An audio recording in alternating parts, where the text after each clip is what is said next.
Young Turks along with the jungle. I am Cenk Uygur. Jared Jackson is a legend in his own mind, and among some other folks, too.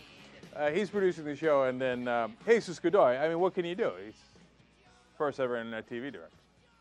What are you going to do? What are you going to do? Okay? All right, so big show ahead for you guys. Are you guys surprised? Now, we're not supposed to have any news today. It's middle of the summer, da-da-da. Not buying it. Not buying it. We got major news today. First of all, let me just tell you about the hours a little bit. In the third hour, we're nothing but deans, okay? The last 2 days, we've been nothing but deans. Yesterday, we had Howard Dean. Today, we have Jim Dean, his brother, who runs Democracy for America. Furthermore, we have Dean Baker, and he's going to come on and tell us about the economic shenanigans they got going on and nonsense Republican arguments. All right. So those are two excellent guests coming up in the third hour. In the second hour, well, depending on when you listen to the show. But anyways, a man, what makes a man a man? Anna's going to break it down for us. What does it mean to be manly? You might imagine that I got a couple of thoughts on that. I'll share those thoughts with you. Okay, so that's coming up. We got a fun show, man. All right, but first, this is what I'm starting with. Okay, I know Tony Hayward is fired in the Senate. We'll get to him in a second. Okay, I'm sorry, he's resigned to go to Siberia. Okay, just calm down for a second. Okay, let's start with this. Uh-oh. Go ahead, you tell me what I told you. News out today, the state of Nevada is in massive economic trouble. No, it's not a big deal. I mean, I told you about it on the program here. I said, what's going down first? I said, Vegas is going down first. The heart of Nevada's troubles, Vegas and its outlying areas.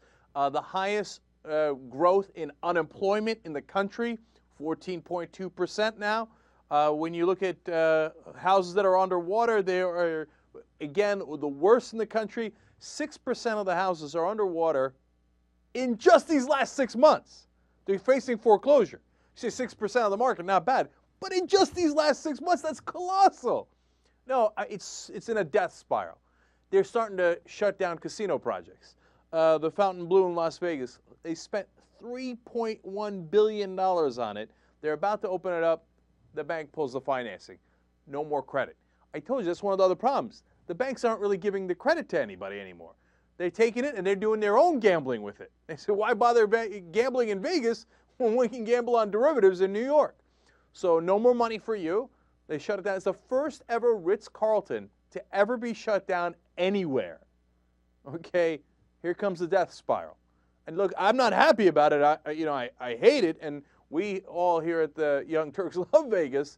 But I told you it was in a world of trouble. And then here's my favorite anecdote from the story.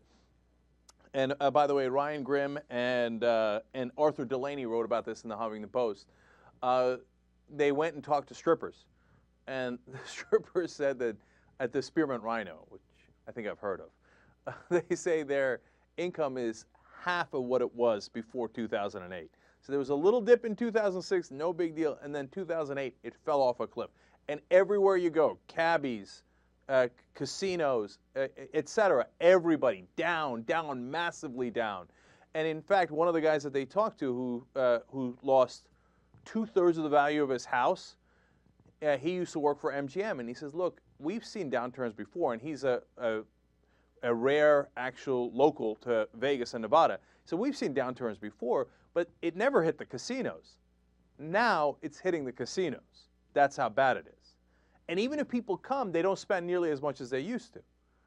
So once Vegas goes down and that municipality cannot pay its bonds, here it comes. It's going to start a domino effect. And that's the beginning of that. Now, again, I wish I was wrong about this, but I'm telling you right now, it's a harbinger of things to come. Vegas is the tip of the iceberg. Once we hit that iceberg, it's nothing but down from there. I wish I had better news for you, but that's the news today. All right, JR, go ahead. No, I figured I should jump in on this because I was your biggest skeptic, remember? Yeah, that's right. See? I'm waiting. I see you have the lead right now, but I don't think the race is over. I see your point. You're right now. We'll see, because I remember I don't remember, first of all, I don't remember exactly your prediction, but I believe it was something on the lines of it's going to be like the lost city of Atlantis and nobody's ever going to hear of Vegas again. I didn't say A that. fire's gonna hit it, and the wind and the sands in the desert's gonna blow it off the map. It's never gonna be seen or heard of again. No, here's what I said. I said, look, Vegas is going to be in trouble first. That's going to be the first city in America that's going to, and not only does it have all these problems, that's too vague, right? I didn't say it'd be, the lost city of Atlantis. What I said is it won't be able to pay its bonds. Like the municipality will go broke. They'll say, oh, we can't pay what we owe people. We just don't have the money anymore, okay?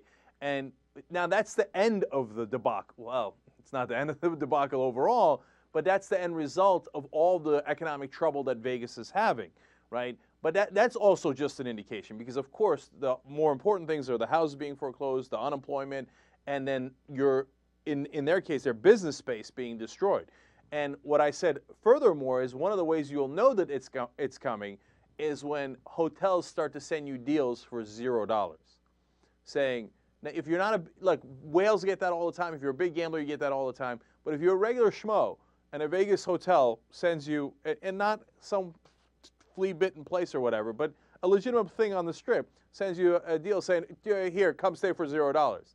That means they're in a panic because they want you to come and gamble there, and they've run out of all options. That's another indicator. Now, we haven't gotten there yet, but starting to shut down casinos and $3 billion projects, we're getting there. We're getting there. So, Anna, panic. Do a couple more Vegas trips before it goes under.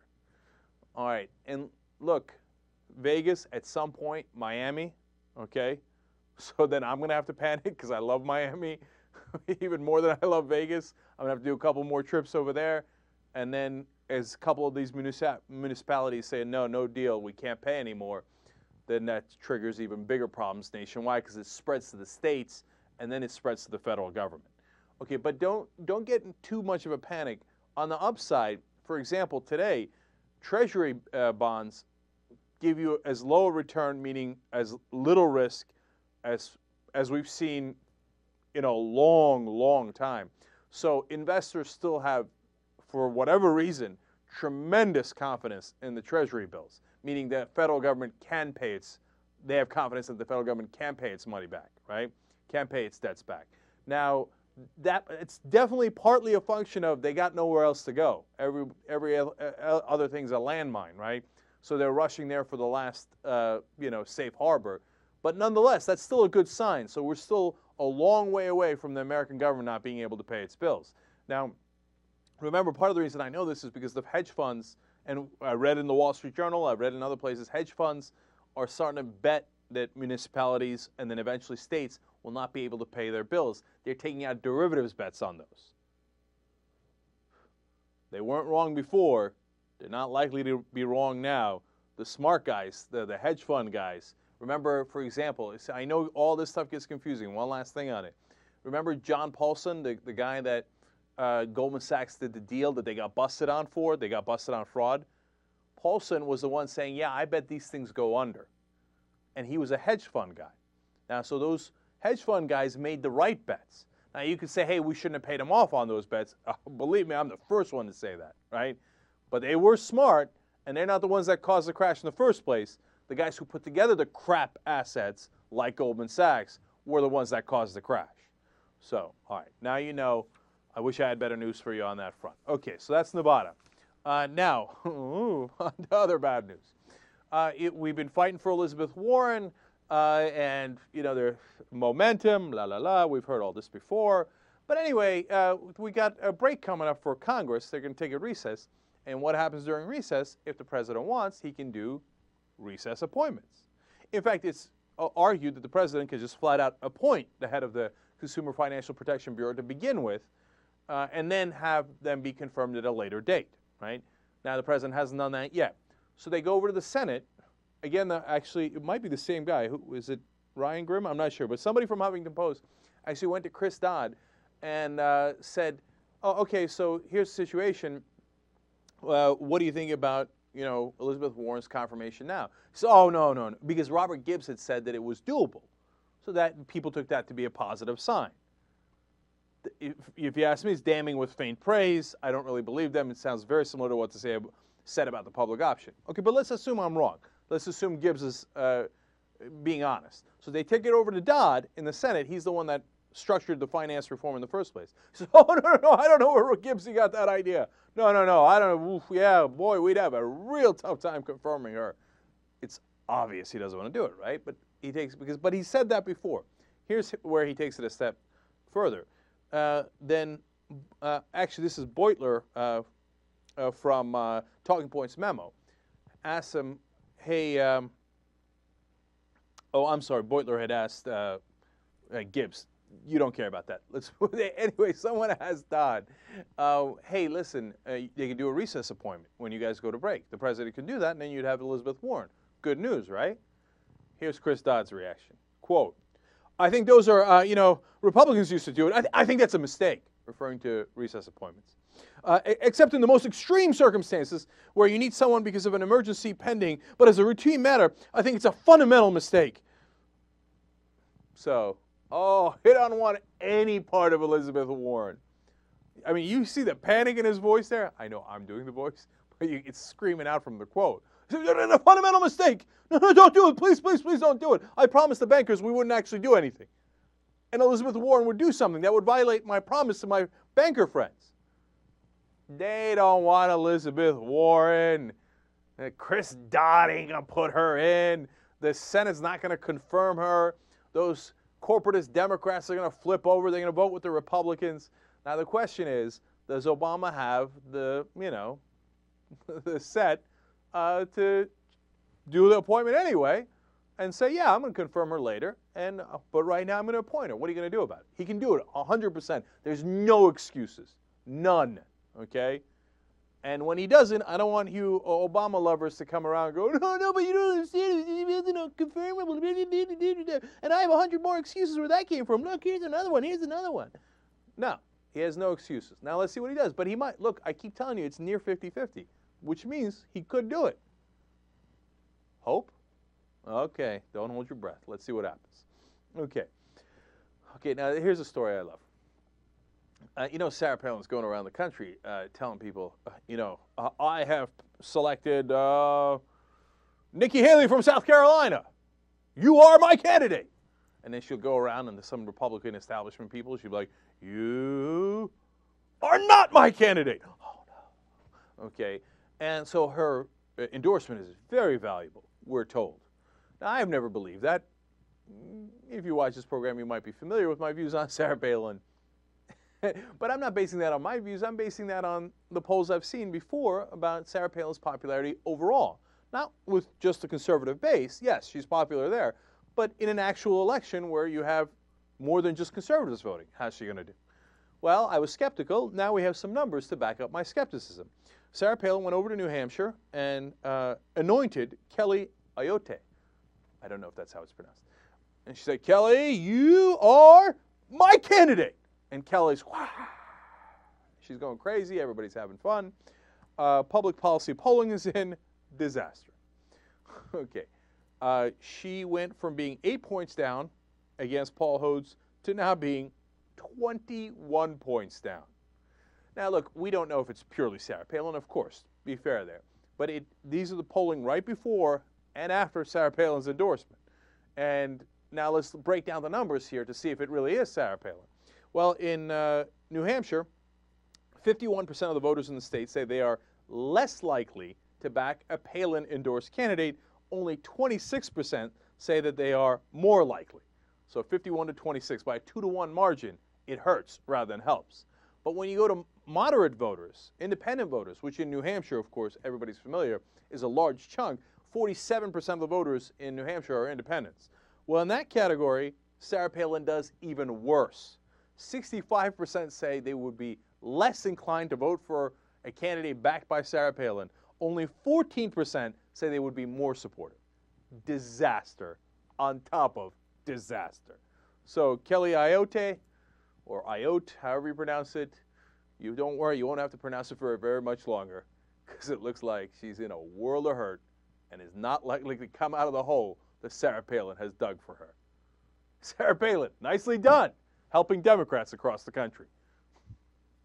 Oh, I love ironies like that. I love them. No, but hey, conservatives, Go wrap yourself around Sarah Palin and see how that works out for you. I know you want to rub up against her leg. I know. Okay, but that has political consequences apparently. Okay, so have at it, Hoss, and see how it turns out for you. In most states, it will turn out disastrously for you, as it has for this poor woman. I don't know if she's poor, but I don't know anything about her. Maybe she's loathsome. She's backed by Sarah Palin, so very likely. But either way, see you. Wouldn't want to be you. You're gone. All right, let me take a quick break here. Tony Hayward's gone. We'll talk about that. Oh, I got a great story for you. What are you guys talking about? What are you talking about? Neil Kashkari, the guy who gave away our TARP money. He's back, and he's going to judge you. Oh, not on my watch. Okay, come back. All right, throwing the wind, throwing the wind. All right, back on TYT. Cenk Ugran and Kasparian here. I'm predicting a very fun hour here. And I'm basing that on three things. One, I'm in a good mood. Mm-hmm. Two, we've got really good stories. Three, Anna's got a funky purple shirt on. Okay. So you put all three of those together, there's no way we're not having fun in this hour. How is it funky? I think it's one of my more plain outfits. Yeah, it's just very purple, that's all. It is very purple. Okay. Yes. All right. All right. I see that you have a different story at the top of your rundown. God bless. Don't worry about me. Okay, I'm not worried about you. I'm going to start with Oksana Grigorieva. You're in charge. Radar Online just released a photo of Oksana where she is bruised in the face, and apparently she's using these photos as evidence to prove that Mel Gibson did in fact punch her in the face twice. Mm-hmm. So there's the photo. Now, there's a couple of things that are going on that make me go, First, her dentist apparently took a look at the pictures of her teeth that were theoretically knocked out. Right. And said, yeah, that's kind of fishy. That doesn't look like her teeth or something. Right. She claimed that when Mel Gibson punched her in the face, it knocked out her veneers. So she gave Radar Online the photo of her, teeth all messed up. Mm-hmm. And her dentist did take a look at those photos, and he questioned the authenticity of the photos, and he also suggested that they are photoshopped. There's something a little fishy going on here. But is it, look, that does sound super fishy, but is it far-fetched for Mel Gibson's people to, pay off the dentist? Send a little money in the dentist's way? I like the Anna's Hamley, a little of this action going on. How much would Mel Gibson have to give you to say, oh, no, those are fake photos, if you were the dentist? Are you kidding me? $50,000? $500. No, I'm kidding. There's no amount of money. No way.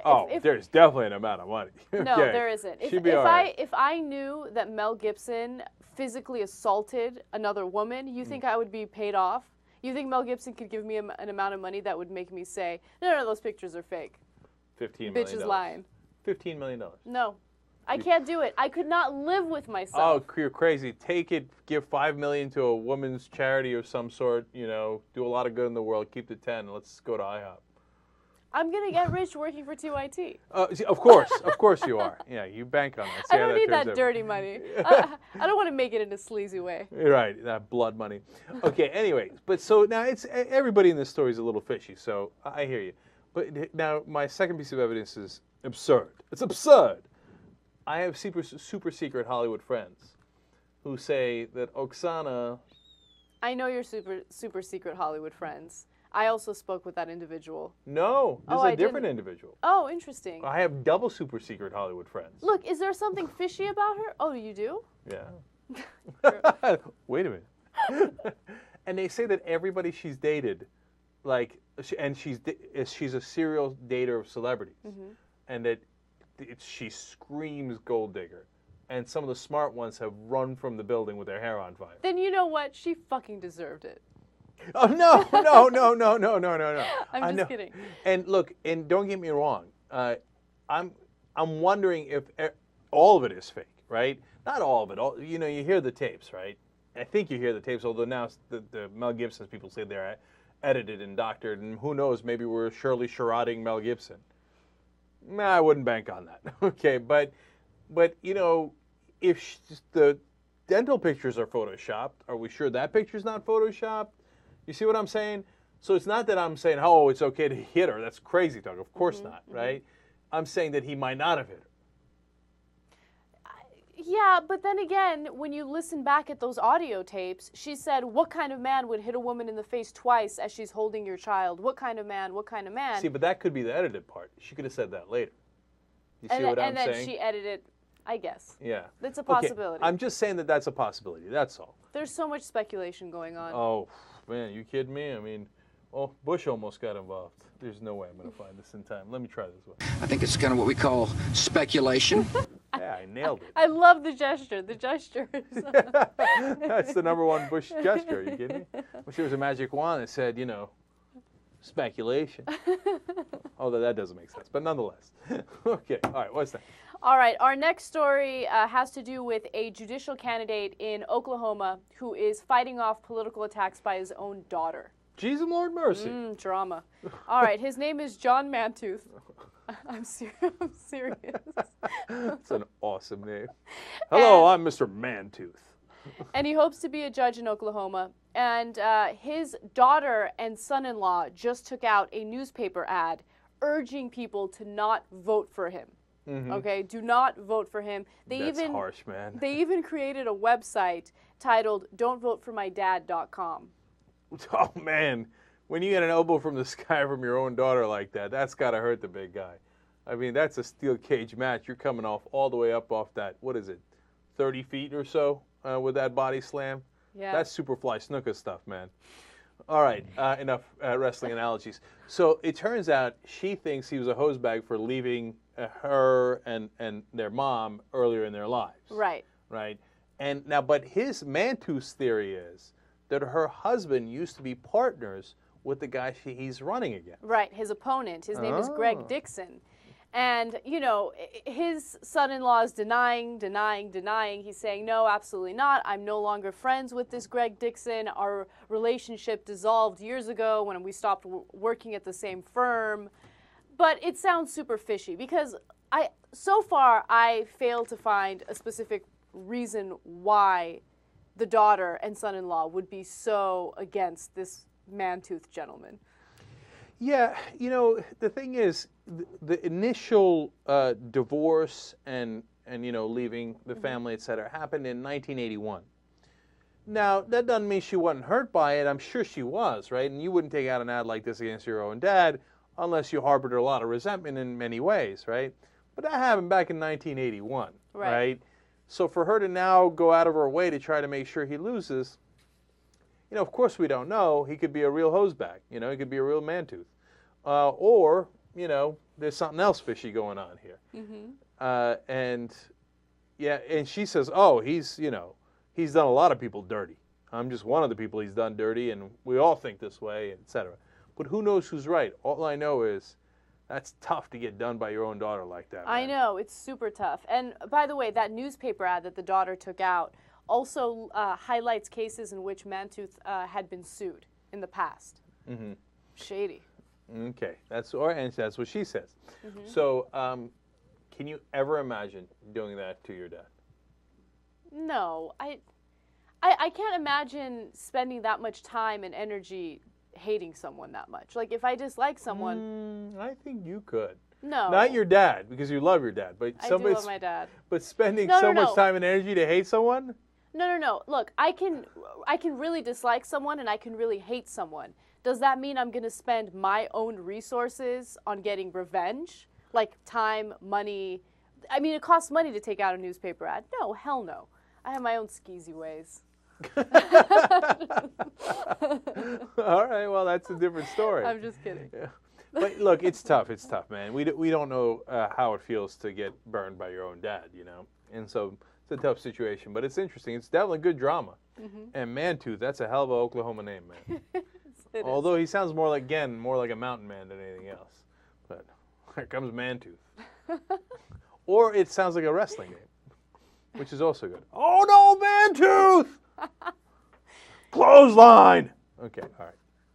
All right, well, speaking of elections, Wyclef Jean is planning on running for president in Haiti in the 2010 elections. Once again, that's a little bit of... I think it's kind of what we call speculation. But he's not fighting off that speculation. He's not fighting it off, which makes me believe that it's a possibility. He says he wants to be involved in politics and the elections in some way, but he hasn't decided which way yet. So is he at least considering running for president? Definitely. Yeah, he's considering it. And you got to keep in mind that he holds a very important political position in Haiti. He is the ambassador at large. Oh, interesting. So now, and he supported the previous president. The previous president can't run again. Now, it's Haitian politics is a little dicey. Some previous presidents have been, taken out of office with force. So it's tough business. Apparently, dozens of people might run, and they say that the elections get dirty, to say the least. Right. So I don't know if he wants to deal with all that. He's got a pretty good life as it is. He does. I'm just amused at the thought of a singer from the U.S. going to Haiti to save the country. Like, given the political climate there, given the disaster that Haiti had to deal with in January, I mean, Haiti is in a world of trouble. They haven't had a functioning economy for such a long time. Like, what is Wyclef Jean going to do?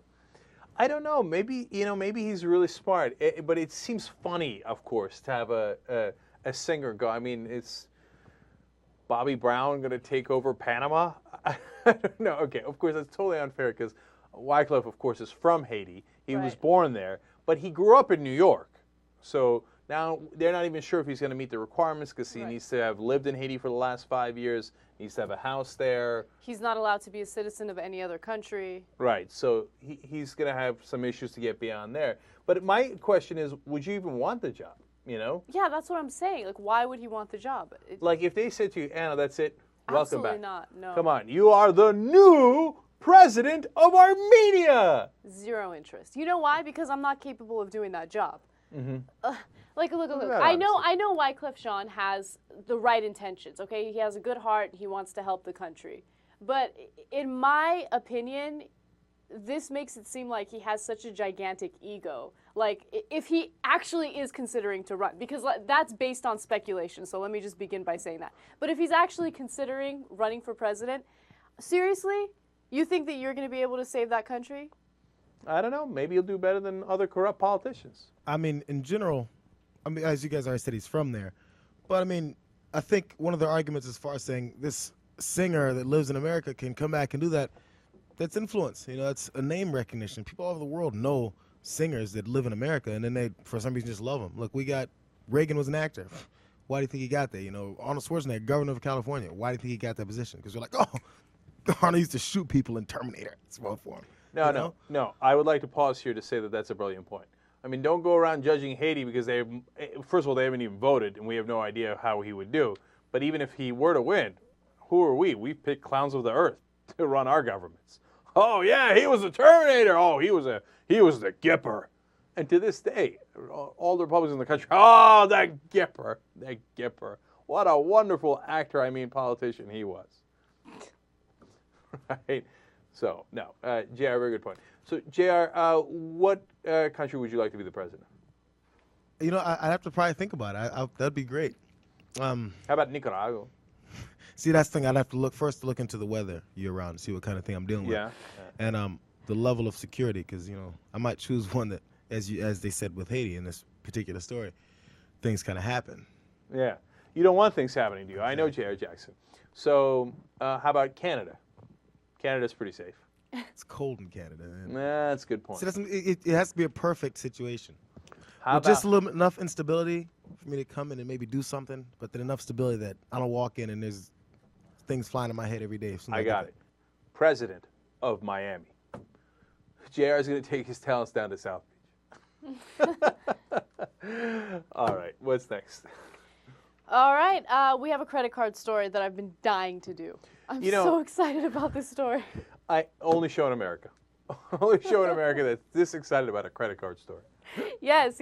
Okay, so there was this analysis done by creditcards.com, and what they did is they looked at 1,200 credit card agreements, and they analyzed every single one and tried to figure out what the reading level of an individual needs to be in order to understand those credit card agreements. Right. All right, so what they found is that most credit card agreements are written in a 12th grade level.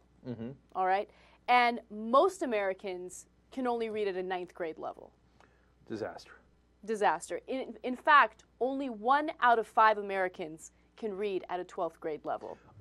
Yeah, I'm amazed by that. Absolutely amazed. But look, the credit card thing, I feel everybody's pain. Now, I'm actually trained as a lawyer. Okay, obviously, so I've gone through master's and got my JD, etc. So I know how to read at a fairly high level. Right? We do it for a living too. I look at those credit card things and I'm like, oh Jesus, oh wow, God, that hurts my head, right? But who reads that anyway? I mean, you got to be some super lawyer to be like, well, clause 7BI2 here, we've got issues with. And who's going to talk to you? I mean, you're going to call the credit card company and be like, all right, Citibank, I really got a problem with clause 7IB2. You'll be like, all right, cool, then go get another credit card, right? I mean, are they going to negotiate with you, right? So I feel your pain on that. But it's tough that only, what is it, 20% of the country reads at 12th grade level? Yeah, I think that that's the real story here because it's not necessarily news that credit card companies are finding ways to screw you. Of course, they're going to try to make their agreements as complicated as possible so you don't understand them, so you're faced with all these penalties because you don't understand what the consequences are of using your card. That's why Dave Ramsey says to rip them up, and maybe it's a good idea. All right, Dave Ramsey lover. He's going to be so psyched that he has you as a fan. Anyway. So, yeah, so that's what the real story is here. The fact that so many Americans don't read at a 12th grade level. It blows my mind. And so many of them, of course, graduated from the 12th grade. They just didn't bother learning all that stuff. Right. And it goes towards the terrible state of our educational system that people graduate from 12th grade, but they only can read at a 9th grade level. Right. Sad. Yep, that's a fail. That's a fail for the whole country. Let's improve it. Change we can believe in. Go. Now, this analysis did happen to find some banks that have credit card agreements that are easy to understand, easy to read. Really? Believe it or not, Wells Fargo has the easiest credit card agreements. Huh, I did not know that. But that's after Obama was able to do something. So let me tell you what happened. So the one thing that the Wall Street reform thing granted was that all of these credit card companies need to post their credit card agreements online. Okay. So that's why this whole study was conducted, because creditcards.com was able to get these 1,200 credit card agreements and analyze them. And what they did is they found out that Wells Fargo used to have a super complicated credit card agreement. And then they decided, you know what, let's make it easier for our people to understand. Why are you smiling? No, nothing to do with that. Yeah, huh? So, anyway. Okay, so that's good. So look, by the way, I'd like to declare another victory here. What did I tell you? Credit card bill was a good bill. That's one of the bills that I gave Obama credit for, right? And this is another, effect of that, that they've actually, shockingly, made their credit card statement readable. At least Wells Fargo has, and some of the others are, and they're all online, which helps a little bit. Okay, it wasn't mission accomplished, but it was a pretty good bill. So, credit where credit is due. And even for credit cards. Okay, please. And other banks that have easy I'm here all week. You're such a... Okay. All right, I'm done with this story, actually. What happened? We were so excited about it. We came in guns blazing. We were AK-47 in the beginning. I'm going to try this. Yeah. I, for some reason, immediately lost interest. All right. Listen, everybody calm down. Let's take a quick break here. I want to do that Sarah Palin story today, too. Oh, yeah, it's a good story. It's because there's a hilarious story about Sarah Palin. All right, come right back.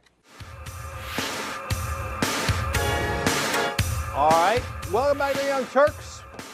So now, I just said in the earlier segment that I was on Dylan Rattinger's program today, and we do a little segment on Tuesdays called, they call it Daily Rant.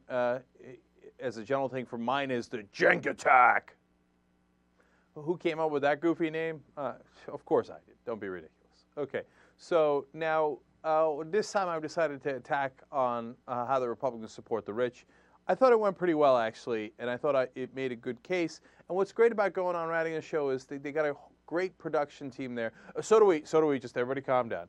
It's just they have a little bit more resources, and they do really nice graphs, et cetera, and then we have a conversation about it. I thought it worked really well, and I wanted to make sure you guys saw it and heard it as well. So let's check out that clip. And now to the Daily Rant, Cenk Uygur. The Republican Party keeps saying, hey, you know what, we care a lot about the deficits. We don't want to do deficit spending.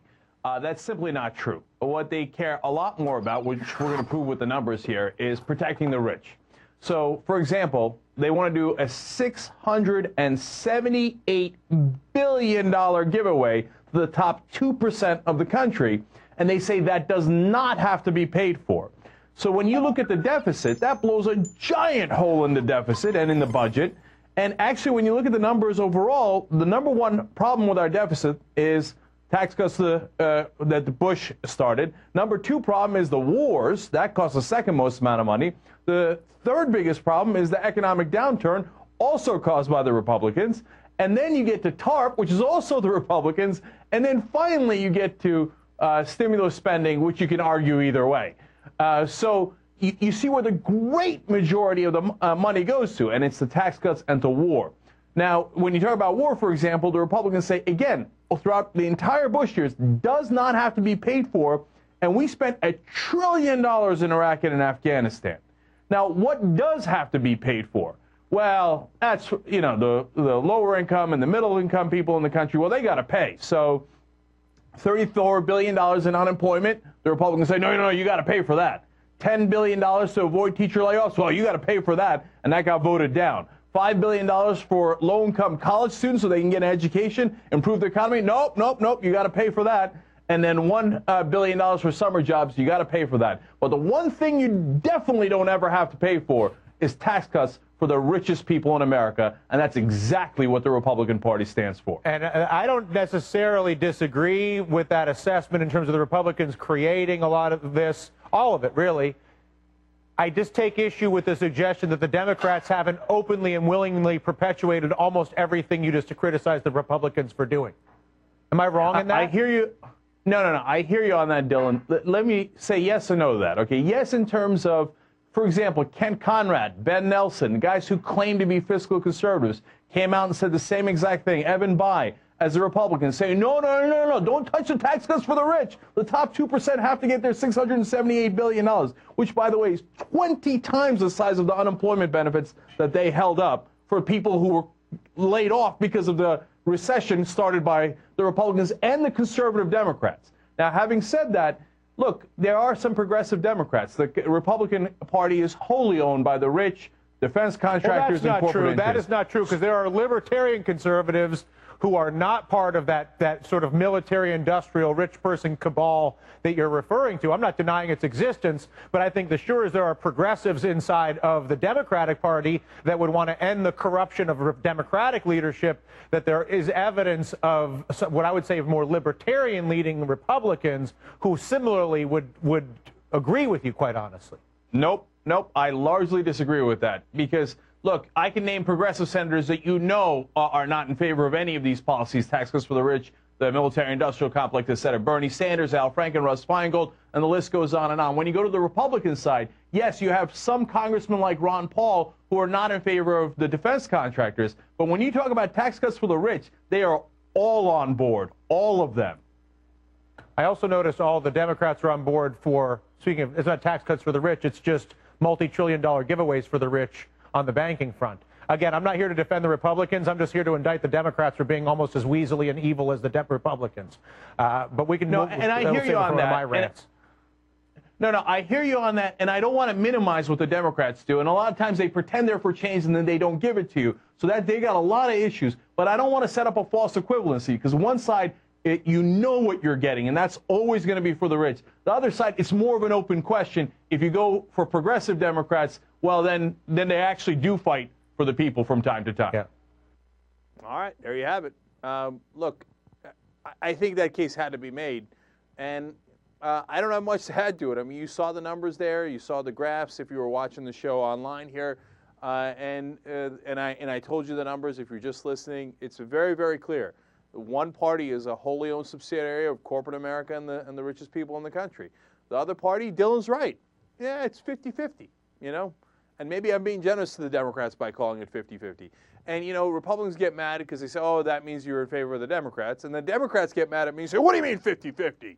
No, the Democrats are the good guys. And, you know, you're just weakening Obama by not supporting whatever he says and whatever the Democratic Party says. Well, look, I know it's the oldest cliche in the book, but I'm calling it like I see it. I could be wrong, but the way I see it, when Kent Conrad and Ben Nelson and Evan Bayh, the three senators that are so-called Democrats, join the Republicans as they just did and say, no, all that stuff we were saying about the deficit and the budget, we were kidding. We're actually going to blow a huge hole in the budget by giving away $678 billion to the richest people in the country. Well, then what's the use in supporting a Democrat like that? They're nowhere near they're nowhere near progressive, but they're actually nowhere near conservative either. That's the funny part. And the guy that Dave just showed you, Kent Conrad. I mean, for decades, this guy's been going around pretending that he's a fiscal conservative, that he cares so much about balancing the budget. Unless, of course, it means giving the tax cuts to the richest people in America, in which case he doesn't give a damn about the budget. It's rank hypocrisy. I got no problems calling it out on the Democratic side, but keeping it real, it's that virus has infected the Democrats. It's completely taken over the Republicans. Come on, and anybody paying attention knows that. I don't even know if conservatives can make the argument with a straight face. If you're a conservative in this country, you really think the Republican Party stands for you and doesn't stand for the bankers, even though they just spent their entire, what did you do this summer and spring? Well, they spent their entire spring and summer defending the bankers, trying to kill every single piece of reform we can possibly get so that the bankers continue to take those risks and continue to rob you blind as they did with the bailout. That's not a conservative position. That's a corporatist position. The Republicans, they're not conservatives, they're corporatists. And some are some of the Democrats. All right, you get the point. Now, on to Newt Gingrich. Newt Gingrich is quite worked up about this mosque that's going up near Ground Zero, not on Ground Zero. It's not going in the place of the World Trade Center. It's in the vicinity, okay? Apparently, Newt Gingrich thinks you can't put up any mosque anywhere near Ground Zero, even if the mosque is not fundamentalist. Now, you can't tell by listening to him, but this mosque is not fundamentalist. I'm going to give you the facts on that in a second, but let's first see Newt Gingrich on Fox News. They're talking about bringing in $100 million to build this. And I think we ought to find out, where does the money come from? But in addition, I find it very offensive to get lectured about religious liberty at a time when there are no churches and no synagogues in Saudi Arabia, and when no Christian and no Jew can walk into Mecca. And the idea that somebody who's certainly not saying, why don't we have an interfaith facility? I mean, I'd love to have these folks say, let's build a church and a synagogue in Mecca, or rather in Saudi Arabia, and that would balance off our having an interfaith mosque in the WTA. They're not saying that. It is entirely one-sided, and it is entirely, I think, a kind of triumphalism that we should not tolerate. Well, what makes you, why would Mayor Bloomberg be in favor? Because he certainly doesn't want to, insult them. You should ask him. I can't imagine. In fact, what he said, interestingly, is that Governor Sarah Palin came out against it, and Mayor Bloomberg responded saying that efforts to derail the mosque are un-American. See, and I just think that's baloney. Look, I like Mike a lot. He's a very good mayor. I don't know why he's taking this position. The idea of a 13-story building set up by a group, many of whom, frankly, are very hostile to our civilization. And I'm talking now about the people who organized this, many of whom are apologists for Sharia, which is a form of law that I think we cannot allow in this country, period. And I think that we have to recognize there's a fundamental choice here, and that radical Islamists, not Muslims who want to live their own lives and coexist with Christians and Jews, but radical Islamists who are triumphalists, who want to dominate the rest of us, need to be confronted by us. And this mosque is an illustration. What is he talking about? Well, this radical Muslims who are triumphalists and want to reign over America and impose Sharia law? Really, who's imposing Sharia law in America? Who's doing that? This is fiction. This is made up. So let's go to this actual organization building this specific mosque and see if Newt is right about whether they're radical triumphalists who are hostile. He said, hostile to our civilization. Well, it turns out the two groups involved are the American Society for Muslim Advancement and the Cordoba Initiative. Here is what they say they seek, quote, to elevate the discourse on Islam and bring, quote, bring together leaders across the Muslim-West divide to speak out for innovative, proactive, and positive solutions to the challenges that we share. Wow, that sounds really radical. Sounds like they want to take us over with their Sharia. Okay, now, you say, oh yeah, I don't believe them. You know, they're Muslims, right? And they probably have a secret agenda. All right, well, let's go to other people and see what they think about it.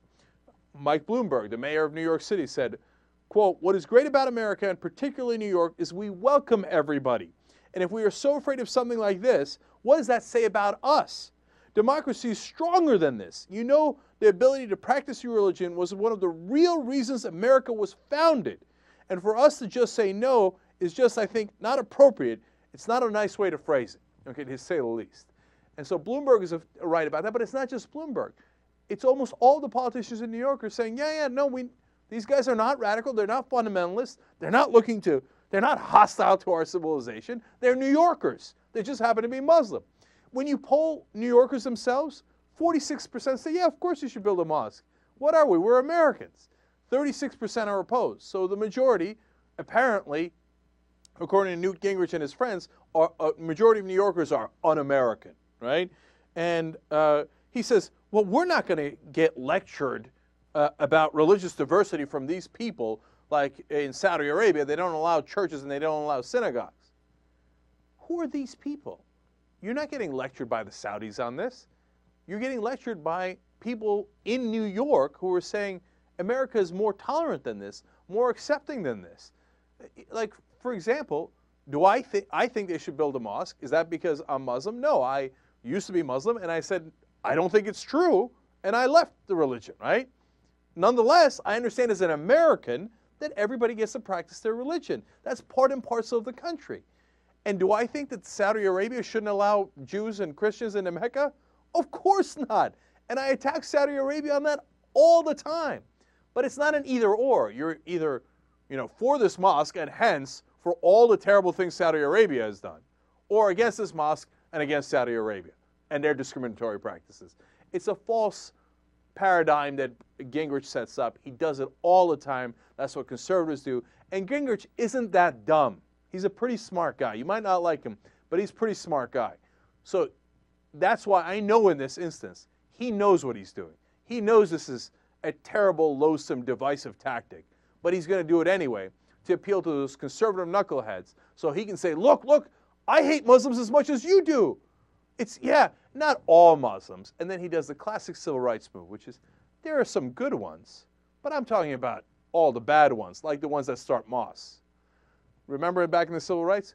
There are some good Negroes. We're just against the bad ones that all want they're uppity and they want all their rights and the civil rights movement, etc. No, the good ones listen to what we tell them. Look, I'm not making that up. That's exactly what they said at the time, and here you are, again, repeating it with the next group that they want to demonize. That's because that's how the conservative movement works. They go from group to group to group, and, oh, no, women shouldn't vote. No, women aren't equal to men. No, blacks shouldn't vote. They're not equal to they shouldn't be going in the same diners we are, and same hotels, can you imagine? Same pools, etc. Okay, well, that didn't work out. The country changed for the better. Okay, we can't do that anymore. Gays, Mexicans, Muslims. And then they'll turn around, and the Rush Limbaughs of the world will say, oh, you see that? All these people want to play the victim card.